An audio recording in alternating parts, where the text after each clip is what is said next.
Hi students, myself Babita Matthew. Today we are going to discuss about the topic forceps delivery.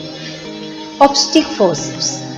Obstetric forceps is a pair of instruments specially designed to assist the extraction of fetal head and thereby accomplishing delivery of the fetus. So these are the specially designed instruments which help for the extraction of the baby easily with the help of forceps, and thereby we can complete the normal delivery.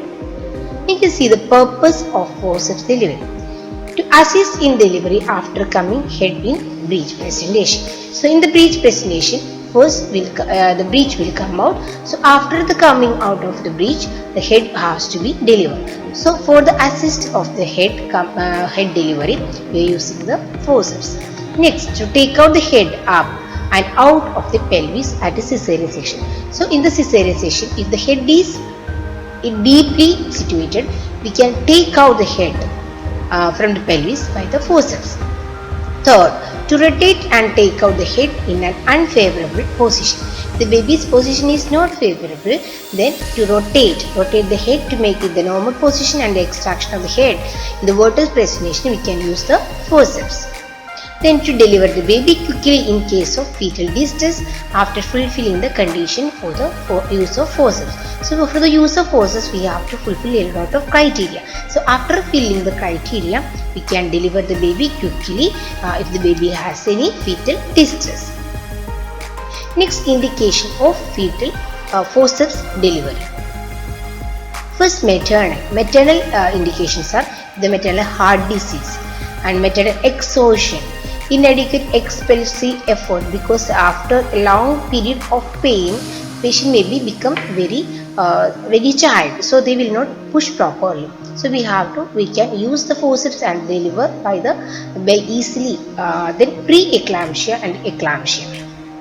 And fetal indications are fetal distress after coming of the head of breech presentation, cord prolapse, low birth weight baby, and post-maturity. So these are the fetal indications. Next, others: prolonged second stage of labor, the nullipara more than 2 hours and multipara more than 1 hour. Then to reduce the time for the second of labor, as in the severe preeclampsia, heart disease of mother, and post-cesarean pregnancy. So these are the indication of forceps delivery: maternal indication, fetal indication, and others. Next, we can see the type of forceps. It is divided into traction forceps, that is traction forceps, that is short forceps. Ringless forceps are the traction forceps, that is short forceps. Ringless outlet forceps. Then long forceps, that's Simpson and iliac forceps. Then axis traction forceps are Turner forceps. So these are the traction forceps. Next is the rotation forceps, are the Keylands forceps, that is deep transverse arrest. Then Barton forceps, that is transverse arrest in the flat pelvis. Then special forceps are the Piper forceps for after coming head of the breech. These are the main types of forceps, that is classified into traction forceps, rotation forceps, and special forceps. Next is the types of forceps currently we are using are long curved forceps with or without axis traction device. Second is short curved forceps, that is Ringless forceps. Third, Keylands forceps. These forceps are currently we are using. So we can see the pictures. This is the long curved. You can see the long curved axis traction. You can see here the axis traction is connecting. So this is the long curved axis traction forceps. This is the long curved axis traction, long curved forceps with the axis traction device. This is the axis traction device. Then the same next is the ringless forceps. This is the short forceps or ringless forceps. You can see from the pictures, this is short forceps. This is the Keylands forceps. This handle is very long. That is the long forceps. This is not long curved, long forceps, and this is otherwise known as Keylands forceps. We can see the long curved forceps. What are the features? So long curved forceps, its obstetric forceps are relatively very heavy, and measurements are length is around 37 centimeter. Distance between the tips. This is the distance between the tip, that is 2.5 centimeter. Then widest diameter between the blades. This is the widest diameter. This is 9 centimeter. This is the tip centimeter 2.5 and widest diameter is 9 centimeter.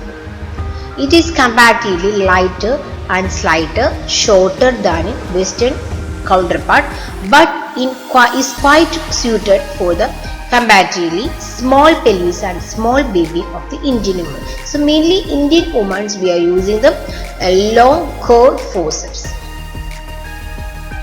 Next is short curved forceps. Short curved obstetric forceps or Wrigley's forceps. This instrument is lighter, shorter and stubby handed. You can see that this is a lighter, shorter and stubby handed. And it has a marked cephalic. This is the cephalic curve and slight pelvic curve. This is outer this curve is a pelvic curve. Which part where touches the pelvic area, there is a pelvic curve. The part which it touches the fetal head, that is the cephalic curve. Next, it is used for very low forceps deliveries for after coming head of breech delivery or at a cesarean section. Also, we are using this one. Next is the Kielland's forceps. It is a long, almost straight, very slight pelvic curve. The Kielland's forceps, you can see, it is very slight pelvic curve. This curve is pelvic curve is very. This here pelvic curve is very slight. An obstetric forceps without any axis traction device. It has no traction device. It has got a sliding lock. Here is this is a sliding lock. This has got a sliding lock. And it is used when the head is on occipitolateral or occipitoposterior position. For the rotation, we can use in the Kielland's forceps. Next, we can see the part of the forceps.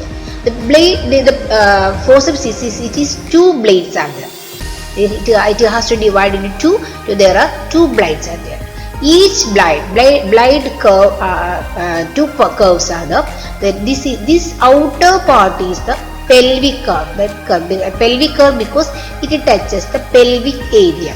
And inner curve. This is the inner curve. Or this is the inner curve is a cephalic curve. That part, the cephalic means head. So this area touches the head, that is known as cephalic curve. And shank. Shank is the part from here to the lock. Okay, that is shank. Shank is the part between the blade and the lock. It usually measures 6.25 centimeter. And lock, it is between the blade and this is the blade and the handle. Okay, and opposite when the blades are articulated. When it is articulated, here is the lock, and it measures the total length of the this blade. Usually measures that is the the handle measures that is about 12.5 centimeter. Totally 12.5 centimeter. This is forceps normally articulated. So these are the parts of the pelvis. Lock, handle. Next we can see the axis traction device. It can be applied with advantage in mid-forceps operation and especially following the manual rotation of head. We are using the axis traction devices. It provides traction in the correct axis of the pelvis curve and as such as less force is necessary to deliver the head. So it consists of traction rod. These are the traction rod. These two rods, these are also connected in the both end of the traction handle. This is a traction handle and these are the traction. These are connected in the there is just below that curve, pelvic curve, cephalic curve, that groove area we can see the connection area, and this is connected in the this side. So these are the traction rods and handle, traction handle. Next, classification of forceps can be divided according to the procedure. We can classify the forceps as outlet forceps. This is the outlet forceps means you can see from this picture the scalp is visible at the introitus without separating labia. Without separating the labia, we can see the scalp outside. That is the outlet. And fetal skull has reached a level of pelvic floor. It reaches the pelvic floor. You can see the pelvic floor. It reaches the pelvic floor. Okay. Then sagittarius suture is in the direct anterior posterior their direct anterior and posterior position, the Sagittarius suture will be there. And the diameter of the right diameter, under posterior diameter, or in the right or left occipital anterior or posterior position will be the Sagittarius suture. Then head, the fetal head is at or on the perineum. So fetal head can be seen on the perineum. Then rotation is less than 45 degrees rotation will be usually occur. These are the outlet forceps applied. If head is in this position, we are using the forceps that is known as the outlet forceps. Next is the low forceps. Leading point of the fetal skull station is at plus 2 cm. Plus 2 means it is below the ischial spine or more, but has not yet reached the pelvic floor. So rotation is less than or equal to 45 degree, and rotation is sometimes more than 45 degree. These are the low forceps usually uses. That is 90% cases we are using the low forceps. Next is the mid forceps. Fetal head is engaged. Head is 1/5 palpable per abdomen. 1/5 palpable means only from the 5 finger, only one finger can be palpable per abdomen. But presenting part is above plus 2 centimeter station. So it is above the plus 2 station. That is not on the not in the outlet, it is in the midway. That is the mid forceps. When we are using these forces, that is not the mid forceps. Then high forceps is the head is not engaged. This type is not included in the classification usually. So that's the according to the area or the part we are divided into outlet, mid and the low forceps and high forceps. And type of application of forceps blade. So these classified cephalic application and pelvic application. So first we can see the cephalic application. The blades are applied along the side of the head, grasping the biparatal diameter. So in this type we are application by the head, grasping the head. That's why this is a cephalic. Cephalic means head. Okay. So we are grasping the biparatal diameter in between the widest part of the blade. The long axis of the blade corresponds more or less to the occipitomental plane of the fetal head, and it is the ideal method of application as it has got a negligible compression effect on the cranium. That's why it is the most effective method. That is according to the fetal head we are application, that's which is known as cephalic application. Next is the pelvic application, when the blades of the forceps are applied on the lateral pelvic walls. Ignoring the position of the, we are not checking the position, we are just applying the pelvis according to the lateral means side walls of the pelvis. It is also called pelvic application. And if the head remains unrotated, this type of application puts serious compression on the cranium and thus must be avoided. So these are the two types of application of forceps blades, that is cephalic application and the pelvic application. Next, conditions to be fulfilled prior to the forceps application. So before application of forceps or before the forceps operation, there are criteria should be fulfilled, or some of the things should be fulfilled, then only we can apply the forceps. First is fetal and uteroplasmial criteria. Fetal head must be engaged. That is we already explained 1/5 of the head. Head is palpable at the abdomen. That is the head must be engaged. Cervix must be fully dilated, and the membranes must be ruptured. Without rupture of membrane, we cannot grasp the head. That's why membrane must be ruptured. The position and station of the fetal head must be known with certainty. We should be certain that what are the position and station of the head. That is the according to the ischial spine level we have to check for the station. Next, maternal criteria. No cephalopelvic disproportion by clinical pelvic. We have to check by the clinical pelvimetry and confirm that there is no cephalopelvic disproportion. And bladder must be emptied. Otherwise, bladder rupture may occur. If the full bladder is there, the head will not be come out, and there may be chance of bladder rupture. And adequate analgesia should be provided. An informed consent, that is verbal or written, should be taken before application of blade, and with prior clear explanation should be explained clearly to the mother and the family. Others are experienced operator must be there, antiseptic technique should be followed, and backup plan in case of failure. If we cannot apply properly, we should drop the plan. There is backup plan in case of failure. And presence of a neonatologist must be there, and willingness to abandon the procedure when difficulties face. If there is any difficulty occur during the procedure, we should abandon, we should lose the procedure, we should not forward that procedure. That's are the criteria to be fulfilled prior to the forceps application. So just we can brief up by the FORCEPS. This is the prior criteria. F means favorable head position and station. O means open os, that is fully dilated, or cervix is fully dilated. R means ruptured membrane, the membrane should be ruptured. And C means contractions present and consent should be taken, that is verbally or written. Then E means engaged head, that is empty and empty the bladder. Engaged head means 1/5 of the head will be palpable abdominally, and the bladder must be emptied.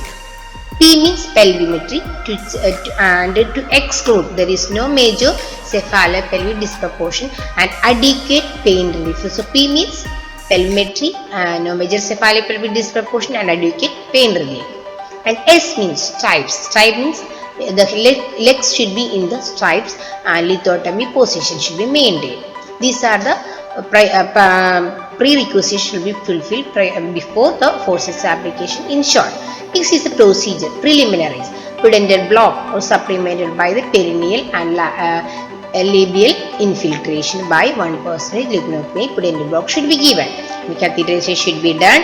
Initial examination to assess the stage of cervix, membrane status, and presentation and position of the head, and assessment of pelvic outlet, and episiotomy. Next, first step. The operation consists of the following steps, such as identification of the blade and their application. So we have to keep the blade right. Usually after the application of blade, the blade will be like this. So when we are keeping the blade, so this is the right, and this is the our side. Right is the patient side left, and our side left is the patient side right. So we have, this is the after application, the forceps location. So we have to keep separate. Here is the right blade. Here this is the left blade. So we have to keep like this. When we are applying, this is come to right. So that is the right blade. This is the left blade. So we are keeping the right blade in the right side, left blade in the left side. Then when we are taking, first we have to identify the blade by their application. That is the keep the blade, left blade in the left side of the mother, right blade in the right side of the mother should be keep. Then locking of the blade, traction, removal. These are the main steps of the forceps operation. So how to identify the blade? When articulated, that means when articulated, the place of the instrument in front of the pelvis with the tip of the blade pointing upwards. So if you see like this forceps, the tip should be upward on the concave. Here there will be a concave portion, side of the pelvic concave portion, and it should be upward. Okay.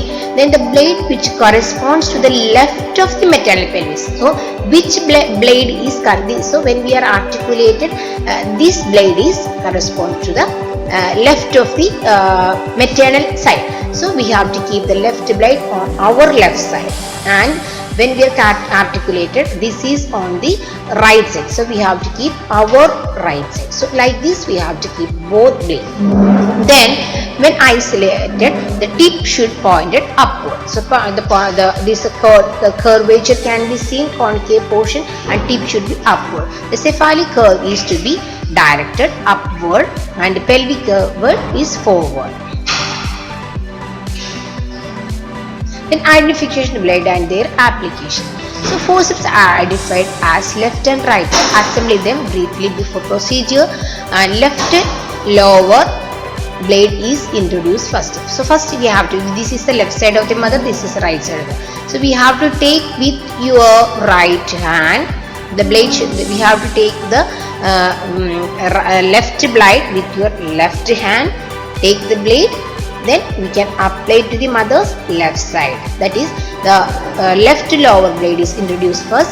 The four fingers of the semi-supinated right angle, you can see from the picture, right hand is inserted along the here four fingers of your right hand. Right hand should be introduced in the perineum. And guided the blade during the abs. So inserted to the left lateral wall, and the palmar surface of the finger rests against the side of the head. So here your palmar surface should be against the head. So we are introducing the blade. The fingers are to guide the blade during this. So when we are to apply the blade during with your palmar surface, and the handle of the left blade is taken lightly by three fingers of the left hand. You can see this is the left hand. You are taking the left blade with your left hand and introducing to the left side by supporting the right hand. And index, middle and thumb in a pen hold. You can say hold like a pen holding manner. We are using the pen holding manner, and is held vertically almost parallel to the right inguinal ligament. Next, say the blades is introduced between the guiding internal fingers and the fetal head. We already said this is by this hand and the fetal head. In between that, blade should be introduced. The fetal head and manipulated by the thumb. Then when correctly applied, the blade should be over the perinatal eminence. You can see this frontal parietal eminence. Frontal eminence is in the front and parietal eminence is the back. So we can see the parietal eminence, the blade should be applied correctly with the perineum, and the superior. So the shank should be contact with the perineum. You can see the shank should be contact with the perineum, and superior surface of the handle should be directed upwards. You can see from this picture. Next, introduction of the right blade. So right blade you are keeping in your right side of the mother. So we applied right side of the mother. We have kept the right blade. So we are right blade we are kept in the take with your right hand, and so two fingers of your left hand are now. Then we are now introducing the left hand in the right side of the right lateral wall of the vagina, and take the blade in your right hand, then introduce it to the right side. The same manner as like the left blade is held and introduce. So that is also under parietal eminence. And locking of the blade. After proper introduction of the blade, we can lock the blade. So when correctly applied by malar parietal placement, the blade should be articulated with very easily. Then traction and removal of the blade. After the articulation, we can introduce two finger between the space. We are introducing the two finger, and check the blades in the correct application is evidenced by easy locking. The blades are equidistant. The equal distant. So that is the proper application. Then from the lambdoidal suture. So we can see from the lambdoidal suture equally to the lambdoidal suture. You can see from this picture, and a firm grasping of the head on the perineal eminence. Parietal eminence. So then steady but intermittent traction should be, that is the first upward direction. You can bring up that. So the face, sinciput, face and chin should be escape, should be given during the contraction, but in the outlet force the pull may be continuous. The direction of the pull corresponds to the axis of the vertebra. So we can downward then upward. Downward traction when we apply, so occiput will escape. Upward, when we apply the upward traction, the sinciput, face and chin will be escape. Then difficulties of forceps after. That's all about the force, how the forceps is applied for the delivery.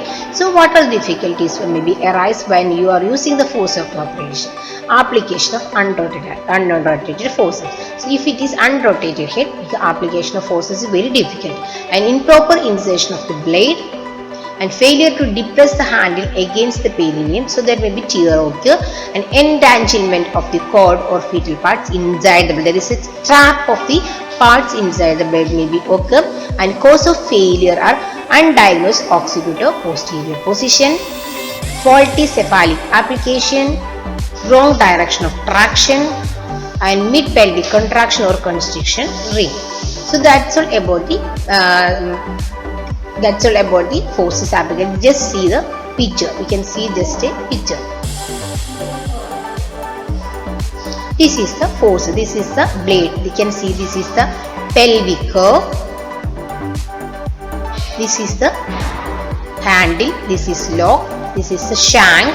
This is cephalic curve, and this is the pelvic curve. So we can take the forceps and articulate it as left and right. So we are taking the fingertip. We are taking the left blade with your left hand. Then right hand is guarded the perineum and introduce protecting the wall with your right finger. We are inserting the left blade. Then you can keep in the perineal area. You can see that the shank is on the perineum. Next you have to take the right blade, support the left hand, and same as in the left side, you can introduce the right blade also. And after introducing both properly, you can see sliding. You can lock the properly locked. Then you can apply pressure. You can hold the blade horizontally with the right hand, and you can try to do the traction. Okay, straight, steady, pull straight with the right hand and push down with the left. Okay, this is steady traction is applied. Then so we will not apply we could not hold like this. So this is steady down until the occiput escape. After the occiput escape, we can use the upward traction. Episiotomy should be given priorly, and we can use the upward traction. You can see the upward supporting the perineum, upward traction. So the head is escaped, fully escaped. Since you put face and chin is escaped, after escape we have to first remove the right blade, then left blade. When application, we are using the. That's all about the forceps application. I think all of you understand. Thank you once again.